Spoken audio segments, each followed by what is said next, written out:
দ্রব্যমূল্যের যে ঊর্ধ্বগতি বর্তমানে, তার উত্তাপ কি আপনাকে স্পর্শ করেছে? কিছু তো ডেফিনেটলি করেছে। বাসায় গেলে স্ত্রী তো বলেই যে আচ্ছা এটার দাম বেড়েছে ওটার দাম। আচ্ছা আমি আপনাকে জিজ্ঞেস করি, তো আপনারা সবসময় আমাদেরকে জিজ্ঞেস করেন দ্রব্যমূল্য কেন, মানে জিনিসের দাম কেন বললো। আপনি একটু বলেন তো জিনিসের দাম কেন বললো।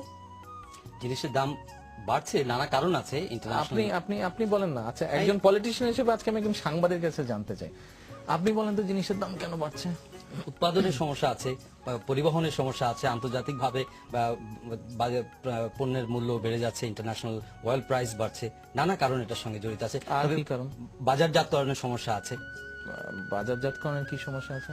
উৎপাদনের ক্ষেত্রে ধরেন আমি জানি না, I want to learn from you, I want to know from you. আপনি আমাকে বলেন যে কেন বাড়ছে।